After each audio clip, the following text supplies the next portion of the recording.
Welcome to the second episode of such conversations really matters. आज जिस शख्सियत से हम लोग मुलाकात करने वाले हैं बेटा जी, one of the most renowned doctors of the tricity हैं, जिन्होंने 15,000 से ज्यादा जो है वो ऑपरेशंस किए हैं। पता नहीं लाखों लोगों की जो है वो दुआओं पे जो है उन लोगों के साथ जो है वो मिल रही हैं। कुछ लोग तो उनको भगवान का रूप कहते हैं। He is none other than doctor Anurag Sharma, जो आज हम लोगों के साथ अपनी पूरी लाइफ का एक्सपीरियंस जो है वो शेयर करने वाले हैं। कई बार कहा जाता है कि इस तरह के अचीवमेंट्स जिस आदमी ने प्राप्त किए हैं उससे अगर आप 10 मिनट भी बात कर लो या आपको मौका मिल जाए तो जिंदगी जो है वो सफल हो जाती है।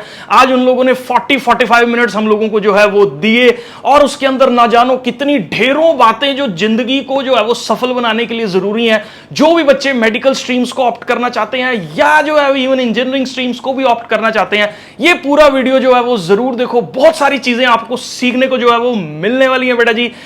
एक्सपीरियंस्ड आदमी एक्सपीरियंस्ड ही होता है। शुरुआत करते हैं बिना किसी टाइम वेस्ट के, चलिए शुरू करते हैं। तो आज इनसे बहुत सारी बातें हम लोग जो है वो करने वाले हैं, बहुत चीजें जो है वो हम लोग सीखने वाले हैं कि क्या इन्होंने अपनी लाइफ में जो है वो स्ट्रगल की हैं और कैसे इतने अच्छे डॉक्टर जो है वो ये बने हैं।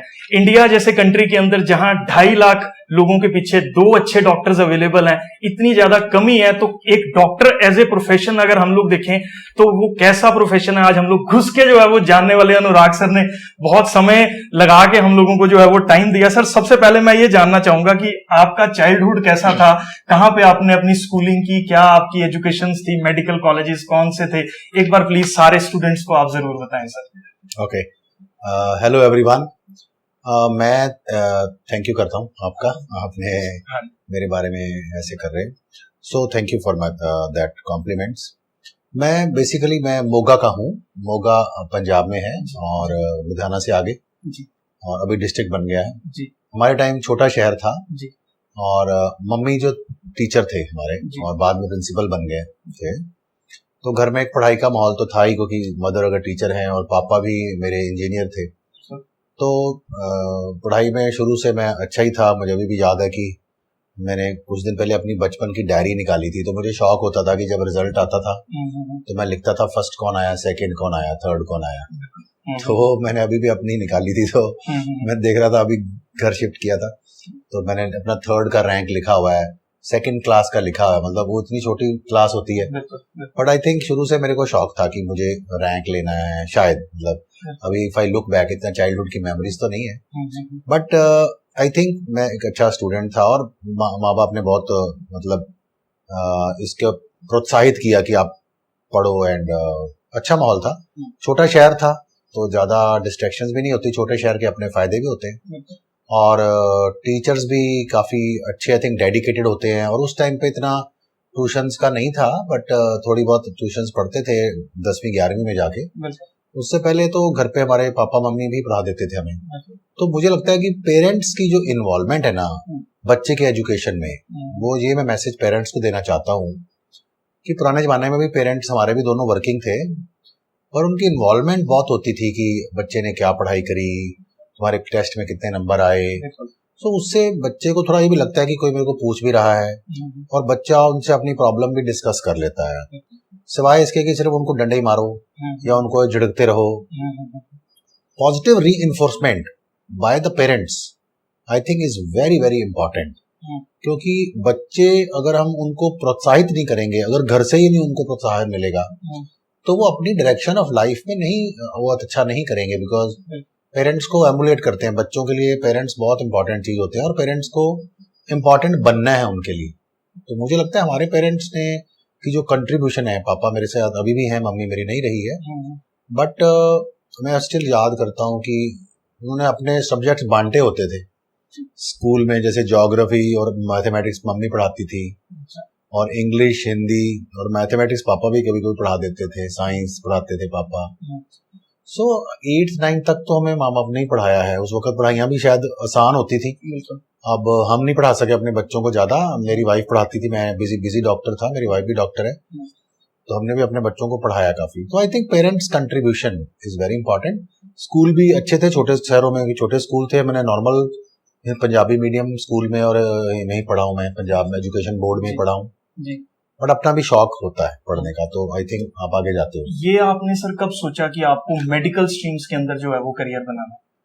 देखो, फ्रैंकली स्पीकिंग, मेरे को जो ज़्यादा शौक हुआ था वो एमबीबीएस के बाद हुआ था कि मुझे एक, क्योंकि इतना बच्चों को इंडिया में अभी पता नहीं होता 12वीं क्लास तक की डॉक्टरी क्या होती है।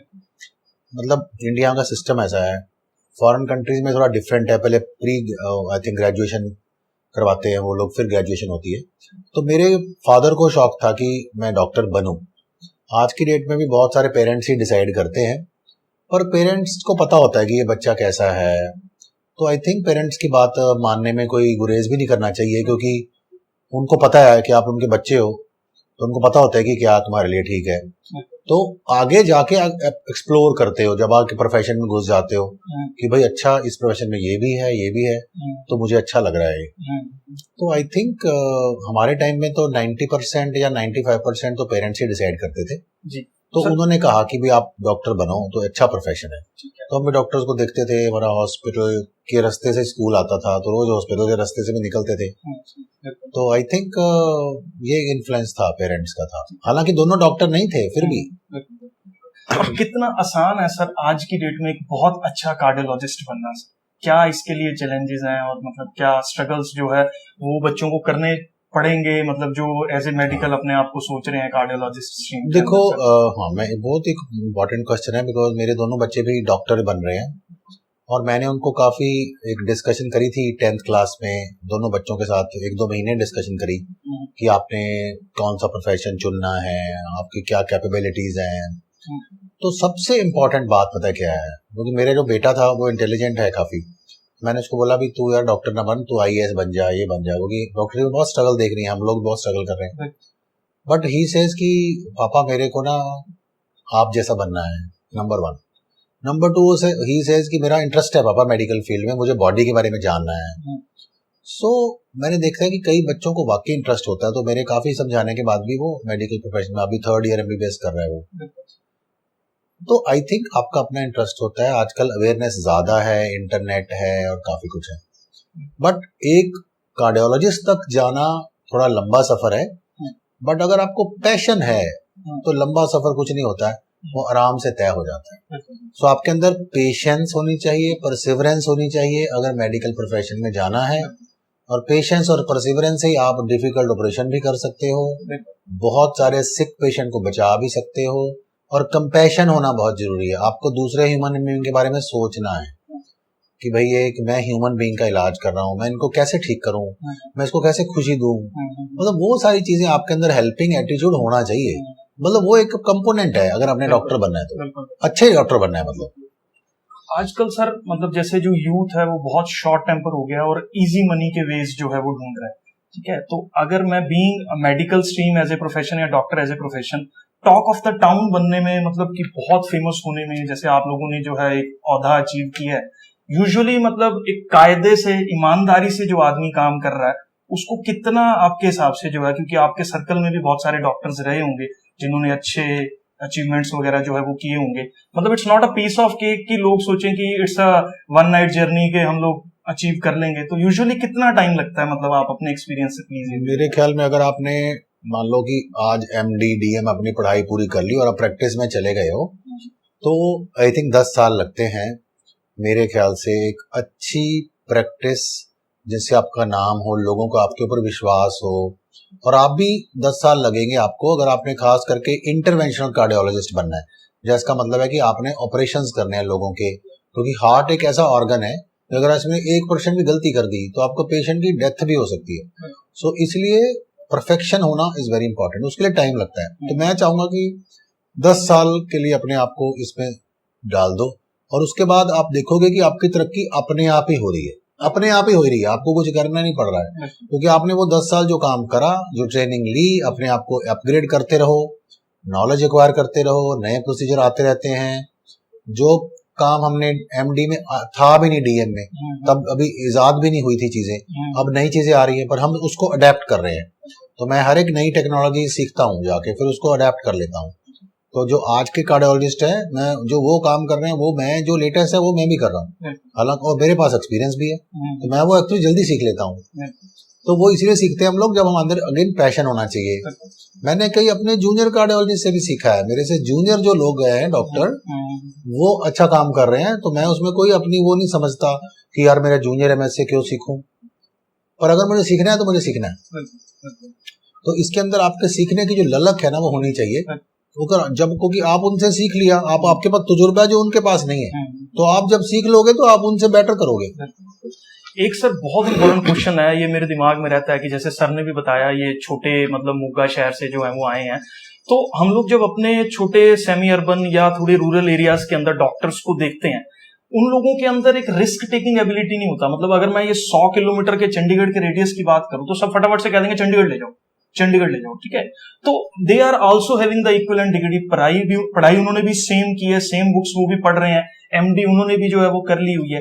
ये एक बड़ा मतलब मेरे को खटकता है कि क्या ये डॉक्टर की रिस्क टेकिंग एबिलिटी पे डिपेंड करता है, या कोई इंफ्रास्ट्रक्चर उसके हॉस्पिटल में होना चाहिए उस चीज पे डिपेंड करता है, या इसके कोई लीगल एस्पेक्ट्स है कि उनको डर लगता है कि कल को फंस गए, कुछ प्रॉब्लम होगी तो हमारे लिए जो है ये एक इशू क्रिएट हो जाएगा। तो ये इसके ऊपर सर मैं जरूर जी। आई थिंक इसमें सारी बातें हैं जो आपने बताई हैं, और इसमें थोड़ा सा जो मैं मानता हूं कि जो पब्लिक है ना, वो छोटे शहरों में अगर कोई ऐसा पेशेंट सीरियस हो जाए या ऐसे हो जाए, जो मैंने अपने डॉक्टर से बात करता हूँ कि यार आपने इसको वहीं कर दो, वो कह रहे नहीं सर यहाँ पे अगर कोई कॉम्प्लिकेशन हो गई तो लोग एक्सेप्ट नहीं करेंगे, और यहाँ एडमिनिस्ट्रेशन वाले भी, और यहाँ पॉलिटिक्स भी है, थोड़ी बहुत लोकल पॉलिटिक्स है। लोकल जैसे आपने अभी राजस्थान में एक अच्छी गायनिकोलॉजिस्ट थी, गोल्ड मेडलिस्ट, उसको सुसाइड करनी पड़ गई। तो मतलब it is shameful on the Indian this thing. वहाँ लोकल जो पॉलिटिशियन से एमएलए टाइप, उन्होंने ही मतलब उनका सही नहीं उनके साथ करा। तो लोकल लेवल पे ये होता है। दूसरा इंफ्रास्ट्रक्चर होता है कि इंफ्रास्ट्रक्चर छोटे शहरों में बैकअप थोड़ा कम होता है, बिकॉज ज्यादा डॉक्टर्स नहीं होते, कॉम्प्लिकेशन पड़ गई तो वो डॉक्टर अकेला कैसे करेगा, बाहर से कोई डॉक्टर नहीं आता। हमारे को भी कॉम्प्लिकेशन होती है तो हम कोई किसी ना किसी को बुला लेते हैं, क्योंकि यहाँ एक बड़ा सेटअप है, बड़े मतलब अपनी लाइफ में मुझे शायद अभी तक एक बार किसी को बुलाना पड़ा, और मैं 4-5 बार गया लोगों को बेल आउट करने के लिए, क्योंकि आपस में हेल्प करनी चाहिए। अगर पेशेंट की जान खतरे में है तो उस वक्त आपको ना तो अपने चार्जेस देखने चाहिए, ना अपनी ईगो देखनी चाहिए। उस वक्त आपको ये देखना है कि उस पेशेंट की जान वो नहीं बचा पा रहा है, उसको मेरी मदद चाहिए, तो आप जाओ उसकी हेल्प करो। तो वो चीजें छोटे शहरों में कई बार या तो आपस में समन्वय नहीं है। आजकल तो एक छोटे शहरों में भी 3-3 कार्डियोलॉजिस्ट हैं, तो वो डिफिकल्ट केस वहां मिलके वहां भी कर सकते हैं, और शायद कोलैबोरेशन के लिए थोड़ी उनको और टाइम लगेगा इस चीज को समझने में। तो ऐसा नहीं है, मतलब पहले से बहुत डिफरेंस आ गया है रूरल छोटे शहरों में। अगर मैं देखूं तो कुरुक्षेत्र में भी अभी छोटे शहरों में भी कैथ लैब्स हैं, तो काफी केसेस वो कर रहे हैं, पर सारे केसेस शायद छोटे सेंटरों में नहीं हो सकते, ये भी एक फैक्ट है। तो I think it is improving and everything improve with time. पहले से 5 साल में बहुत फर्क है, फिर भी देयर इज नो डाउट। अच्छा सर, जैसे ये मेडिकल स्ट्रीम्स काफी ज्यादा कॉस्टली जो है वो होती जा रही हैं गवर्नमेंट के, अगर मैं सीट्स की बात करूं तो काफी ज्यादा मतलब एक अगर मैं नॉर्मल एक इकोनॉमिक बैकग्राउंड से कोई आ रहा है उसके लिए काफी कॉस्टली रहता है एक कॉलेज में जाके एमबीबीएस करना। तो वो लोग आज की डेट में वे आउट्स ढूंढ रहे हैं, जैसे चाइना से, जॉर्जिया से, यूक्रेन से, रशिया से। इन कंट्रीज में कुछ मतलब 1/4 ऑफ द कॉस्ट पे जो है उनका सारा जो मतलब आप बोलो कि बेसिक एमबीबीएस वाला स्टडी जो है वो हो जाता है। एक मेरे दिमाग में मतलब ये बहुत इंपॉर्टेंट क्वेश्चन है और बहुत सारे बच्चे भी इस चीज को जानना चाहते हैं कि आप भी अपने लाइफ के अंदर ऐसे डॉक्टर्स से डेली मिलते होंगे, तो how competent they are, is it a good way to मतलब those who are aiming to be a doctor, is it a good way to go for like China, Georgia, Russia? क्या मतलब वहां पे challenges हैं, क्या problems हैं उन doctors में जो इंडियन स्टडीड में नहीं है, या इंडियन स्टडीड में क्या है जो वहां पे नहीं है? आप इसको कैसे देखते हैं सर? देखो पहली गल तो मैं ये कहना चाहता हूँ, मैं चाहता हूँ कि कहीं से भी करो आप, और आपको अपने सब्जेक्ट को मास्टरी तो करनी ही पड़ेगी। और बहुत सारे जो डॉक्टर जो हैं स्टूडेंट्स जो इंडिया में भी मेडिकल प्रोफेशन में डॉक्टरी कर रहे हैं, वो भी कई बार इतने कैपेबल नहीं होते। एम्स के बच्चे हों या पीजीआई के भी कई बार हों, कई बार वो उतना नहीं कर पाते। हालांकि ये बहुत रेयर है इंस्टीट्यूशन वाले बच्चों का, वेरी रेयर इट इज। वो मतलब कोई कोई होगा 1% से भी कम। बट ये डिपेंड करता है कि अगर लॉजिक कॉमन सेंस ये कहती है कि अगर एक मेरिट में बच्चा जो ऊपर नहीं है, नीचे आ गया काफी, उसी को नेचुरली सीट नहीं मिलेगी।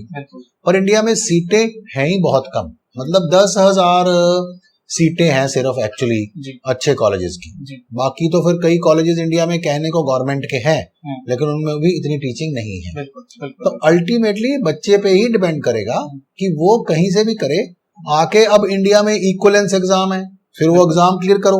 बिल्कुल अगर आपने वो एग्जाम क्लियर कर लिया, उसके बाद कई बच्चे मैंने देखा है कि उसके बाद भी एमडी वगैरह कर लेते हैं, जो रशिया वाले भी कर लेते हैं, और कई बिल्कुल भी नहीं करते, क्योंकि कई सिर्फ इसीलिए जाते हैं भी चलो यार माँ बाप ने बोला भाई वहां भेज दिया, तो वहां जाके वो पढ़ाई नहीं करते।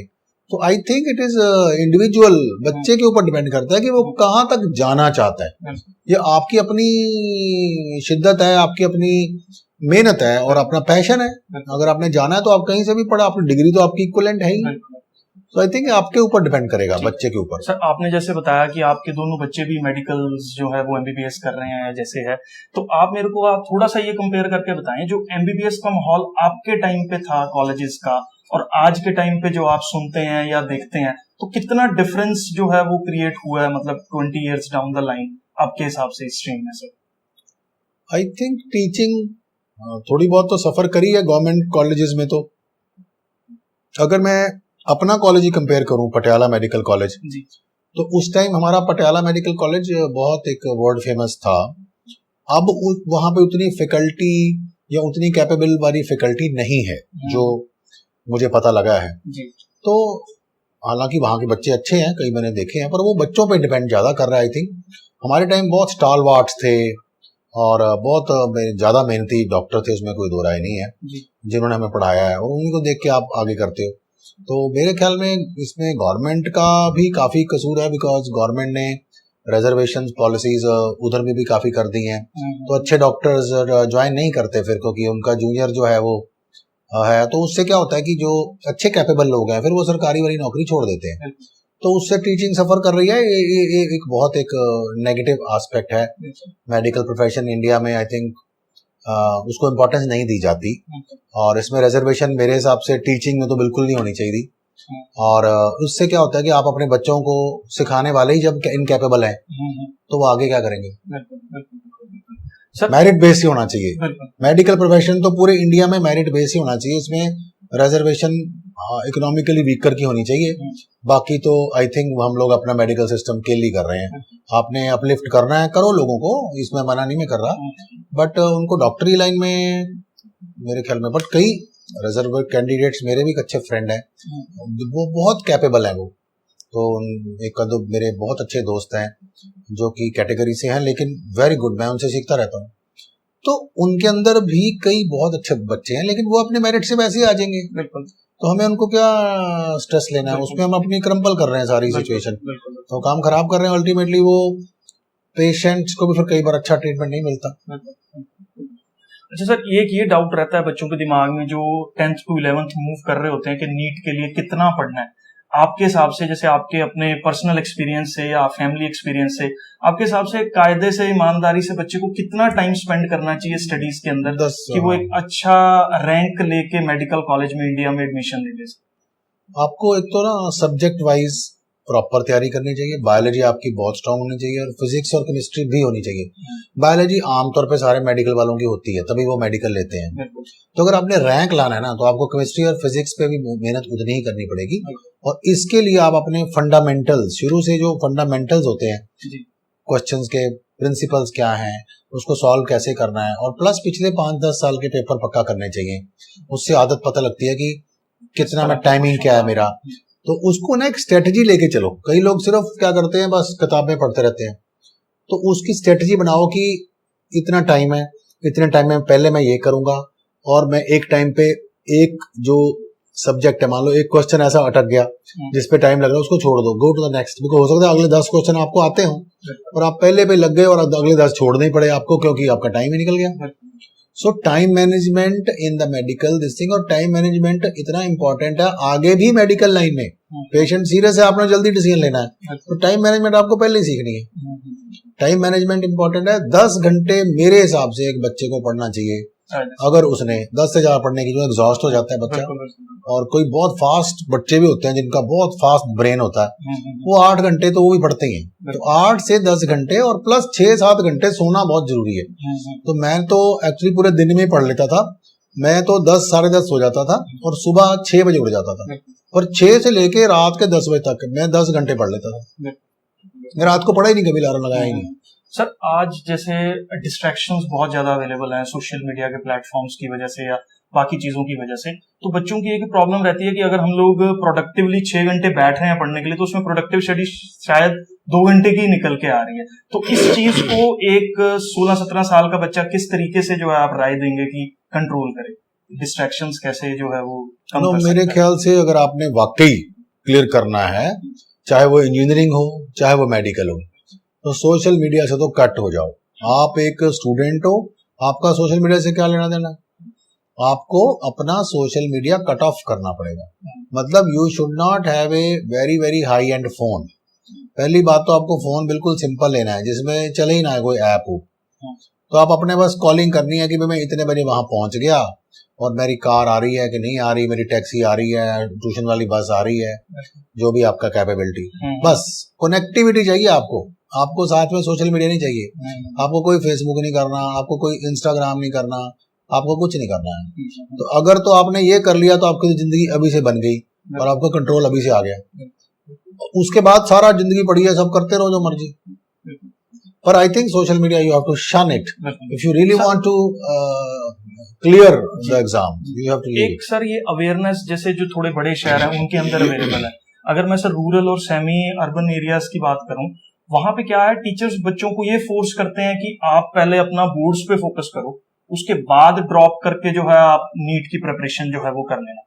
आप इस चीज को कैसे देखते हैं? Is it a good approach to do, या मतलब right from the 10th class ही बच्चे को या 11th क्लास ही बच्चे को जो है वो एक अच्छे तरीके से जो है वो प्रिपरेशन शुरू कर देनी चाहिए? क्वेश्चन मे बी आपको अजीब लगे, but this is the scenario in the semi urban area, क्योंकि teacher has to earn the bread and butter. वो बच्चों को फोर्स करता है, आप you have to focus on the board, नहीं तो वो चला जाएगा उसको छोड़ के, ठीक है? तो वो कहता नहीं आप ड्रॉप कर लेना, आप ऐसे करो, आप ऐसे करो। मतलब what should be the right way right after 10th class? मतलब students have to opt for doing this NEET exam.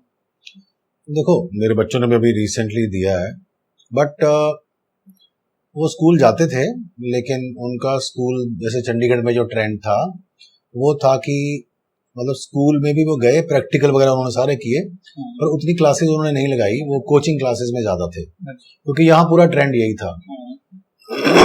और पीयर प्रेशर भी होता है कि अगर वो स्कूल जाते भी थे तो बच्चे क्लास में 4 होते थे, तो टीचर पढ़ाती नहीं थी कुछ भी। तो जैसा आपका ट्रेंड है आपको वैसे करना पड़ता है। But what I feel is के सिंस 11वीं और 12वीं के नंबर इतने मैटर नहीं करते अनलेस की गवर्नमेंट रूल चेंज कर दे। जब आपका काउंट ही नीट होना है और आपने करना ही एमबीबीएस है या इंजीनियरिंग, तो फिर आपको 10th के बाद कोचिंग ये वो ही में जाना पड़ेगा, फोकस्ड अप्रोच रखनी पड़ेगी। तो जिस तरह के रूल है, अगर मान लो रूल में वो लोग ये डाल देते हैं कि जी 12वीं के नंबर भी हम 10% लगाएंगे, तो it will be tough for the students, because student फंस गए बीच में। तो फिर तो आपको वैसी स्ट्रेटेजी अपनानी पड़ेगी। पर अगर 12वीं के नंबरों की कोई मेहनत नहीं है, लेकिन 12वीं के नंबर अगर आप फॉरेन कंट्रीज में जाते हो तो वहां आपके 12वीं के नंबर काउंट होते हैं। अगर फॉरेन यूनिवर्सिटी में कुछ जाना है तो कोई एमबीबीएस नहीं करनी कुछ, क्योंकि सारे बच्चे तो मेडिकल नहीं करेंगे, कर भी नहीं पाएंगे और सीटें भी नहीं होती। और मान लो 12 लाख बच्चे दे रहे हैं तो भाई एंड में 1-1.25 लाख ही बनते हैं ना डॉक्टर, बाकी तो नहीं बनते। तो बाकियों को अपनी 12वीं भी रखनी पड़ेगी, क्योंकि मान लो उन्होंने कुछ और करना है तो they will get some weightage of the 12th। So दोनों की अपनी अपनी इंपॉर्टेंस है और आपने देखना है कि आपके लिए क्या इंपॉर्टेंट है, तो आप वो उसको फॉलो करिए। सर हम लोग जैसे अभी अगर मैं अपने पर्सनल एक्सपीरियंस की बात करूं 9-10 साल से जो मैंने लिया है, बच्चे एक्चुअली डिसाइडिंग फैक्टर मेडिकल लेने का बहुत सारे लोगों का क्या है कि he is not good in mathematics, so he should opt for biology. और मैं मतलब बच्चों को आपके माध्यम से ये बताना चाह रहा हूं कि how much importance biology actually has during MBBS, MD and your further studies in the education. मतलब क्या वो उतना ज्यादा importance just as a subject जिसमें हम लोग प्लांट किंगडम, प्लांट्स, एनिमल्स के बारे में पढ़ रहे हैं, वो एक्चुअल में कितना इंपॉर्टेंस रखता है during the MBBS, MD and DM studies जो आपने की है? नहीं, प्लांट्स का तो ज्यादा नहीं होता है फ्रैंकली स्पीकिंग, बट ये है कि मेडिकल प्रोफेशन वाले बच्चे आगे जाके एमएससी भी करते हैं, बीएससी ऑनर्स भी करते हैं, वेटरनरी में भी जा सकते हैं, क्योंकि आफ्टर ऑल उसके लिए भी यही है। तो इसीलिए टीचिंग वाइज तो 12वीं क्लास का जो करिकुलम है वो तो जस्टिफाइड है और उनको बेसिक करना ही है, बिकॉज कई बच्चे एमएससी बॉटनी कर लेंगे। मेरी अपनी ही छोटी सिस्टर है, वो एमएससी है बॉटनी में, उसने भी मेडिकल लिया था, उसका क्लियर नहीं हुआ, फिर वो बीएससी ऑनर्स कर ली, फिर उसने एमएससी ऑनर्स कर ली, उसमें उसने बॉटनी में किया पर प्रोफेसर बनी हुई है, तो शी इज ऑल्सो हैप्पी, अपना बढ़िया काम कर रही है, बच्चों को पढ़ाती है बड़े इंटरेस्ट से and she is loving her profession. So she is one of the good teachers in Haryana government में लगी हुई है। सो आई थिंक सब्जेक्ट तो सारे ही इंपॉर्टेंट हैं और बायोलॉजी का आगे रोल इसलिए इंपॉर्टेंट है बिकॉज बहुत सारी 12वीं की चीजें हैं, फिजियोलॉजी ये वो जो बाद में आके काम आती है एमबीबीएस फर्स्ट ईयर में। सो आई थिंक बायोलॉजी तो आपका फोर्टे ही होना चाहिए, उसमें कोई दो राय नहीं है, बहुत नंबर इसमें आने चाहिए 90% से ऊपर। जो फिजिक्स और केमिस्ट्री है वो आपका रैंक बनाती है, बायोलॉजी तो आपको एक बेसिक दे दे कि भी आपका पहले इतने में आ गए, और अगर आपने रैंकिंग वाला काम करना है तो फिजिक्स एंड केमिस्ट्री उसको स्ट्रॉन्ग करो। सर अब एक चीज मेरे को और जाननी है कि जैसे हम पुराने टाइम में जो डॉक्टर्स थे वो सिर्फ एमबीबीएस करके ही प्रैक्टिस करनी शुरू कर देते और वो एक सिंगल बॉडी ही ऑपरेशंस भी कर रहा है, सब कुछ कर रहा है, मतलब एक मल्टीटास्किंग सा रहता था। ठीक है, आज की डेट में मतलब एक मेडिकल एजुकेशन गेन करने के लिए हम लोगों को इंडिया के अंदर 12 साल लग रहे हैं, उसके बाद भी मतलब बहुत सारे लोग हैं जो शायद उस लेवल पे कैपेबिलिटीज नहीं गेन कर पाते ड्यूरिंग द स्टडीज। तो ये मैं जानना चाह रहा हूँ कि आज का जो एजुकेशन सिस्टम, जो मेडिकल कॉलेजेस का एमडी का डीएम का करिकुलम है और जो पहले सिर्फ एमबीबीएस का था, मतलब ये मेरा मिथ है या इसमें कोई एक्चुअल में जो है वो डिफरेंस था या है? I think it is a myth, वो मैं जो क्लियर करना चाहता हूँ कि जो पहले एमबीबीएस होती थी ना, इतनी साइंस में तरक्की नहीं हुई थी ना, वहाँ इंटरवेंशनल कार्डियोलॉजी हुई थी, स्टेंटिंग स्टार्टिंग हुई 1997 में, इंडिया में पहला स्टेंट लगा 1997। लेप्रोस्कोपिक सर्जरी नहीं होती थी, रोबोटिक सर्जरी नहीं होती थी, जो एनेस्थीसिया था वो इतना प्रोग्रेस ही नहीं करा था, मिनिमल सर्जरी नहीं होती थी, तो साइंस तो पिछले 25 साल में 5 टाइम्स प्रोग्रेस कर गई। तो अगर आपने इतना माइन्यूट काम करना है तो आपको फिर सुपर स्पेशलाइजेशन करनी ही पड़ेगी। अब आप किसी को 6 महीने की, पुराने डॉक्टर क्या थे कि हरफन मौला इसलिए थे कि उन्होंने एमबीबीएस करी, फिर वो 6 महीने सर्जरी में जाके काम करते थे, हाउस जॉब बोलते थे उसको। अब आजकल हाउस जॉब नहीं है, तो जो डॉक्टर एक्चुअली हाउस जॉब वापस आनी चाहिए, इसलिए आनी चाहिए कि मान लो कि आपके अंदर थोड़ी बहुत सर्जिकल स्किल है एक बंदे के अंदर, अब उसको एमएस मिली नहीं क्योंकि नीट पीजी की सीटें नहीं है, तो अगर आपके यहाँ पे एक हाउस जॉब का डिप्लोमा हो जाए, हाउस जॉब मिल जाए 6 महीने की, तो उसको कोई डिग्री ना दो, पर अगर एक बंदे के अंदर कैपेबिलिटी है, वो एक सर्जन के साथ मिलके 2 साल 1 साल 2 साल हाउस जॉब कर ले, तो वो अच्छे ऑपरेशन करने के कैपेबल हो सकता है, उसको प्रॉपर सर्टिफिकेट मिलेगा कि उसने हाउस जॉब करी, तो वो छोटे मोटे ऑपरेशन कर लेगा और आराम से रूरल एरिया में जाके या जहाँ पे बड़े डॉक्टर नहीं जाते वहाँ पेशेंट्स की हेल्प कर सकता है, क्योंकि अल्टीमेटली देखो अगर वो ऑपरेशन अच्छे नहीं करेगा तो फेल तो हो ही जाएगा, तो अगर वो कैपेबल होगा तो वहाँ फ्लरिश भी करेगा, लोगों की हेल्प भी हो जाएगी। क्योंकि मेडिकल प्रोफेशन में तो ऐसा है नहीं, अगर आपने रिजल्ट ना दिए तो 6-9 महीने में आप फिनिश हो। सर आज की डेट तो हाउस जॉब पुराने जमाने में होती थी, अब नहीं होती है, अब सारा कुछ एमएस और एमडी के बाद ही होता है।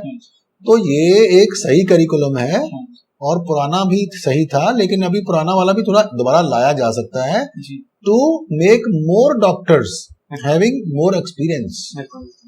सर एक चीज और मैं पूछूंगा, अगर आपको एक दिन के लिए इस पूरे इंडिया का मेडिकल सिस्टम दे दिया जाए कंट्रोल करने के लिए, ठीक है, बहुत सारी कमियां हर सिस्टम में यूजुअली रहती हैं, तो आप ऐसी कौन सी सर 1-2 चीजें मेरे को बताओ जिन पे आपको लगता है कि एक्चुअल में करेक्शन हो सकती है, शायद किसी का ध्यान नहीं है। ये तो जैसे होता है ना, कई बार प्रॉब्लम बहुत बड़ी लगती है लेकिन उसका सॉल्यूशन काफी ज्यादा सिंपल होता है, तो आपके हिसाब से सर कौन सी ऐसी 1-2 चीजें हैं जो मतलब दुरुस्त होनी चाहिए और आपके तरीके से होनी चाहिए? देखो मैं ये मानता हूं कि एक ही चीज है जो ऑलरेडी चल रही है, हम उसी को ठीक कर दें तो हमारे पूरे इंडिया में मतलब लोगों को मेडिकल के लिए अपना जो है पैसे नहीं लगाने पड़ेंगे ज्यादा।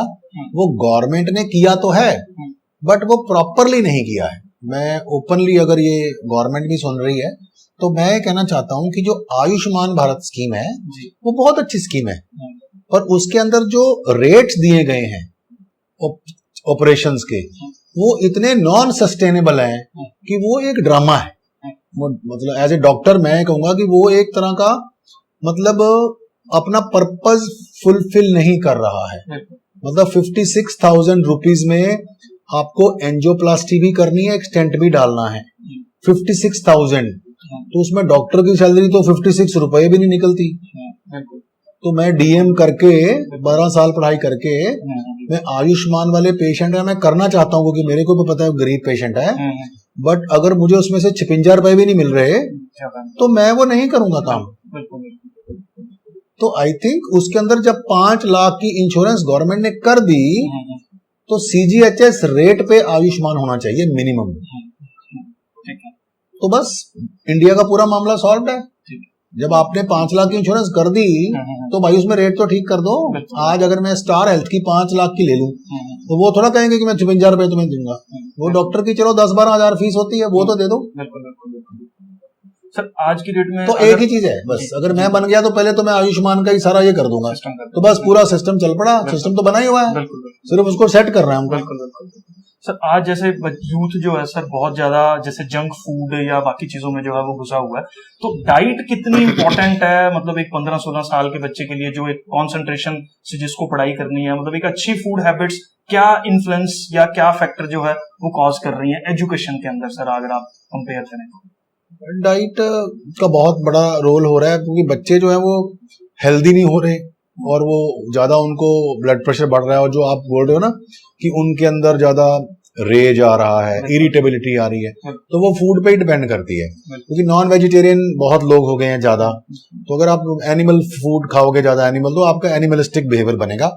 ये एक बेसिक चीज है, मतलब ये हमारे पुराने ग्रंथों में भी लिखा है, और हमारे किसी भी धर्म ने, कम से कम हिंदू और सिख धर्म में तो लोग बोलते हैं कि भाई क्यों खा रहे हो एनिमल्स को, फिर भी हमारे लोग खाई जा रहे हैं। तो उनसे उनका जो मानसिक प्रवृत्ति है, जो तामसिक वाला खाना खाएंगे, तो वो नेचुरली जो आप खाओगे आपकी बॉडी को वैसा ही मिलेगा, तो आप वैसे ही बनोगे। तो उनके अंदर, बच्चों के अंदर धैर्य भी खत्म हो गया, पेशेंस। अगर आप ज्यादातर वेजिटेरियन हो तो आप शांत रहोगे, आप ज्यादा अच्छा सोच सकते हो, बैलेंस ऑफ माइंड होगा। तो डाइट का तो बहुत बड़ा रोल है, और उससे उनको ब्लड प्रेशर भी बढ़ रहा है और पेट भी खराब हो रहा है, बच्चों के मोटापा भी हो रहा है उनमें। बहुत सारा यूथ जो आज की डेट में मतलब मूवीज देख के या फिल्म स्टार्स को देख के जिम जाना जो है शुरू कर दिया, 2-2 घंटे जाके उन लोगों ने अपना एक रूटीन कल्चर जो है वो बना लिया हुआ है। तो आप इस चीज को कैसे देखते हैं, just as a health point of view, कि वो प्रोटीन रिच डाइट जो लेने लग गए हैं या एक्सरसाइजेस करके अपनी मसल्स बिल्ड करने लग गए हैं, हाउ गुड और हाउ बैड इट इज? देखो, एक्सरसाइज तो अच्छी है, इस बहाने वो एक्सरसाइज तो कर रहे हैं वो, पर मेरे हिसाब से नेचुरल प्रोटीन खाएं, एग प्रोटीन खाएं, ये सब करें। सोयाबीन है, टोफू प्रोटीन है। ये जो एनर्जी के जो ड्रिंक्स आते हैं वो भी उतने अच्छे नहीं होते, कैफीन बहुत होती है उसके अंदर, रेड बुल हो गया, ये हो गया। तो ये एक आधा तो point is all right, but अगर वो दिन में 2-2 ले रहे हैं एनर्जी लेने के लिए, ये करने के लिए, तो उसमें धीरे धीरे वो फिर उनको डिपेंडेंस हो जाती है, और उसके अंदर फिर लोग बाद में कई ड्रग्स भी लेते हैं, बड़ा कुछ है इसमें। तो आई थिंक ये मिसगाइड बीच में फिर हो जाते हैं आगे जाके। तो वो जो प्रोटीन का पाउडर है वो कोई इतना हेल्दी नहीं है, मैं मानता नहीं उसको, क्योंकि उसमें वो टेम्पररी से बनाते हैं उनके मसल जो भी है।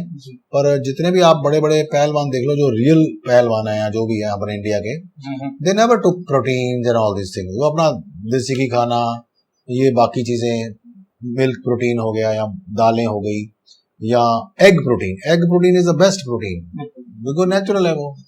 सर ये सारा चीजें जो ये जिम की होगी, ये एडवर्टाइजिंग गिमिक्स के अंदर जो है वो बच्चे फंसे हुए हैं, ठीक है।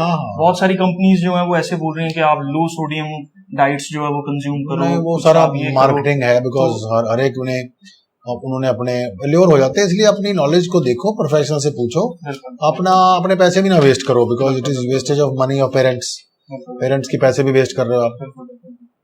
तो सर इसको समराइज करेंगे सर, कोई टिप्स जो आप पेरेंटिंग के तौर पे, जैसे आपके भी 2 बच्चे सर रहे हैं, मतलब आपने क्या पेशेंस लेवल जो है, क्योंकि टीनेज के अंदर वो मेंटेन करना पेरेंट्स के लिए भी बहुत ज्यादा जरूरी है। तो सर एक आप पेरेंट्स को और बच्चों के लिए सर आप क्या कहना चाहेंगे सर, सिर्फ 2 लाइंस के अंदर हम लोग इसको? मैं तो पेरेंट्स को ये कहूंगा कि अपने बच्चे को आप खुद जानते हो कि भाई वो क्या वाकई डॉक्टर बन सकता है, क्या वो इंजीनियर बन सकता है, तो तभी उसके ऊपर उतना प्रेशर डालो और पेशेंस रखो। मतलब मैं आपको बताना चाहता हूं कि मैं बचपन से टॉपर था, पर मैं अपनी स्टोरी बताता हूं। तो मैं 12वीं क्लास में ज्यादा नहीं पढ़ा क्योंकि मैं हॉस्टल में चला गया। तो हॉस्टल में जाके मैं जरा से घर से बाहर निकला, रिलीज फिनोमेना हो गया। तो मुझे हॉस्टल की लाइफ एक टोटल लगी कि निरंकुश है। पापा भी नहीं थे वहां पे, मम्मी भी नहीं थी वहां पे हॉस्टल में। तो मैं कोई गलत कंपनी में नहीं पढ़ा, पर मैंने पढ़ाई सी करनी, मतलब उतनी मेहनत करनी छोड़ दी। तो मेरे लिए बचपन में बड़ा स्ट्रिक्ट एटमॉस्फेयर था, तो उससे नेगेटिव इम्पैक्ट भी आता है। तो मैं फर्स्ट अटेम्प्ट में एमबीबीएस क्लियर नहीं कर पाया था। तो फिर मुझे झटका लगा कि यार मैं तो टॉपर था अपने शहर का।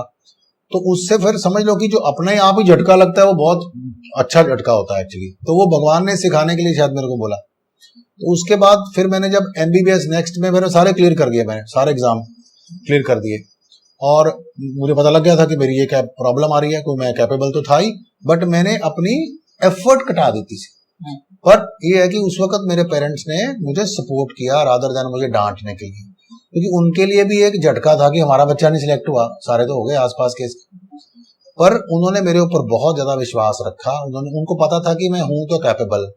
और मेरे फादर हालांकि बड़े स्ट्रिक्ट थे, पर उन्होंने मुझे ये कहा कि चलो बेटा आप एक और ट्राई करो। तो मैंने एक और ट्राई करी और अगले बार में मैंने सारे एग्जाम क्लियर कर लिए। और उसके बाद मैंने सोच लिया कि अब मैं जो एमडी करूंगा ना वो मैंने पीजीआई से करूंगा। तो मैंने अपनी फाइनल ईयर में सोच लिया था कि मुझे टॉप के इंस्टीट्यूट से एमडी करनी है। तो मैंने उसकी तैयारी जो थी वो इंटर्नशिप से पहले शुरू कर दी थी और मैं इंडिया में 3rd आया था एंट्रेंस एग्जाम में। और डीएम में एक ही सीट थी, इंडिया में फर्स्ट आया, एक ही सीट थी पीजीआई में। तो आपको पता होना चाहिए, अगर आपको झटका जल्दी लग जाए लाइफ में तो वैसे बहुत अच्छा है। तो अगर क्योंकि झटका लगना बहुत जरूरी है और आदमी फेलियर से ही सक्सेस को पाता है। सो फेलियर से बिल्कुल ना डरो, ना पेरेंट्स डरे, बल्कि जिस बच्चे को पहले फेलियर हो गया मतलब उसकी जिंदगी सेट है, उसको अगली बार वो सीख जाएगा, इससे आगे जाएगा। क्योंकि नीचे जाने के बाद तो ऊपर ही जाओगे ना, उससे नीचे थोड़ा चले जाओगे। तो इसका मतलब आप नीचे चले गए, अब इसके बाद तो आपने ऊपर ही जाना है। सो आपको पॉजिटिव थिंकिंग और अर्जुन की तरह बिल्कुल मछली की आंख पे नजर होनी चाहिए आपकी, और आराम से करो। डोंट नॉट थिंक लोगों के बारे में, ये मेरे को क्या बोल रहा है, वो मेरे को क्या बोल रहा है। लगे रहो। एक टेस्ट में नंबर गलत आ गए, कम आ गए, कोई टेंशन लेने की लोड़ नहीं। आप अपना लास्ट वाला टेस्ट देखो कि भैया मैं पीएमटी में तो बिल्कुल कर दूंगा, ये कोई बात नहीं, अभी मेरा कम नंबर है, मैं फिर इसको सीखूंगा। So this is very very important. Positive thinking, parents should have believe in their children and they should support. और टीचर को बोलो कि भाई हमें ट्रू फीडबैक दी जाए। कई लोग टीचर को बोलो कि भाई हम नहीं मार सकते इनको, आप इनको थप्पड़ भी मार सकते हो। जब हम टीचर्स को ये फ्रीडम नहीं देते, टीचर्स भी फिर डिफेंसिव खेलते हैं। वो कहते हैं ठीक है जी आपका बच्चा ठीक कर रहा है जी, तो they will not open up with you, क्योंकि आप उनको फ्रीडम ही नहीं दे रहे। तो आप उनको सौंप दो कि जी आपका बच्चा, आपने इसकी जिंदगी बनानी है। पेरेंट्स को इंटरफियर नहीं करना। ये नहीं बच्चे ने आके शिकायत लगा दी तो आप टीचर को मारने चले जाओ, उसकी पिटाई करो। तो पेरेंट्स को बिल्कुल ये सोचना चाहिए कि हमने सोच समझ के सिलेक्ट किया, भाई ये टीचर है मेरे बच्चे का। सो ये पेरेंट्स की बहुत ज्यादा कंट्रीब्यूशन है इसके अंदर कि आप कैसे अपने बच्चे का भविष्य बनाना चाहते हैं। और बच्चे का न्यूट्रिशन का ख्याल रखना, आपने बच्चे को प्यार देना है। प्यार सबसे इंपॉर्टेंट है, लव एंड अफेक्शन।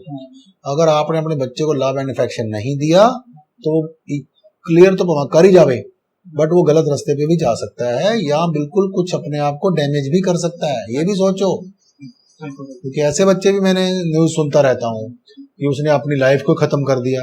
तो इट्स नॉट वर्थ इट है, ये नहीं करना, कुछ और बन जाएगा। आफ्टर डेस्टिनी सबकी लकीर तो लगी हुई है, तो कुछ ना कुछ तो करेगा ही वो। उसको प्यार, मोहब्बत और आश्रय दो उसको, ताकि वो अगर नेगेटिव में जाना है ना तो आपके पास ही आके दिमाग खोले अपना, वो किसी और से मिसगाइड ना हो जाए। अब एक चीज और मैं पूछना चाहूंगा, ना तो वो मेडिकल स्ट्रीम से रिलेटेड है ना बच्चों से रिलेटेड है। मेडिकल जैसे आप डॉक्टरी या एज ए कार्डियोलॉजिस्ट हैं सर, इसके साथ साथ एक बिजनेस एक्यूमन होना, ठीक है, क्योंकि वो अल्टीमेटली ग्रो करने में जो है वो हेल्प कर रहा है सबको, ठीक है। चाहे मैं एज ए टीचिंग प्रोफेशन देख लूं या मैं एज ए मेडिकल, कोई भी प्रोफेशन हम लोग देख लें, तो सर डॉक्टरी एज ए बिजनेस, मतलब not in negative terms I am talking about the business, but अपने आप को बिल्डअप करना, अच्छे मल्टी स्पेशलिस्ट हॉस्पिटल्स जो है वो खड़ा करना, सर वो कौन सी ऐसी एक दो चीजें हैं जो ये डॉक्टर्स में मिसिंग रहती हैं, जो कुछ डॉक्टर्स में एक्यूमन होता है तो वो अपने आप को जो है वो अल्टीमेटली उस लेवल तक पहुंचा देते हैं, और बाकी डॉक्टर्स में जो है वो नहीं होती, तो वो दो तीन ऐसी कौन सी सर पॉइंट्स पे आप हाईलाइट करना चाहेंगे जो मेडिकल स्ट्रीम्स के साथ बिजनेस को जो है वो कैप्चर करने के लिए जरूरी है? नहीं, पहली बात तो मैं यही कहना चाहता हूँ कि आई थिंक मेडिकल प्रोफेशन को बिजनेस बनाना ही नहीं चाहिए। और अगर आपको वाकई आपकी कन्विक्शन इतनी स्ट्रांग है कि आप एक ऐसा मॉडल बनाना चाहते हो, तो उसमें आप कभी पार्टनरशिप मत करो। जब आप पार्टनरशिप करते हो तो आपका जो अपना विजन है वो डिल्यूट हो जाता है। तो अगर आपके अंदर कैपेबिलिटी है, आप अकेले करो। Partnership will never work in the medical profession because everybody will have its own ideas and ultimately that whole thing will diffuse down. So मैं तो ये कहूंगा कि बाकी ये होता है कि कई चीजें परमात्मा ने भी करनी होती हैं। आप अपना कर्म करते जाओ बस। अगर आपको लगता है कि ऐसा होना है, वो धीरे धीरे हो जाएगा। बट ऑनेस्टली काम करते रहो। मेरे ख्याल में मेडिकल प्रोफेशन में ज्यादा बड़ा बिजनेस बनाने का कोई बेनिफिट नहीं है, बिकॉज उसको सस्टेन करना थोड़ा मुश्किल होता है। वो बिजनेसमैन का ही काम है मेरे ख्याल में कि हॉस्पिटल बनाने और ये सब करना, बिकॉज आप डॉक्टर का ध्यान सिर्फ पेशेंट की तरफ ही होना चाहिए, मैं तो ये मानता हूँ। अच्छा सर, एक और चीज है, जैसे मतलब 30 years of experience you have, बहुत सारी चीजें आदमी अपने जो है वो एक्सपीरियंस से गेन करता है।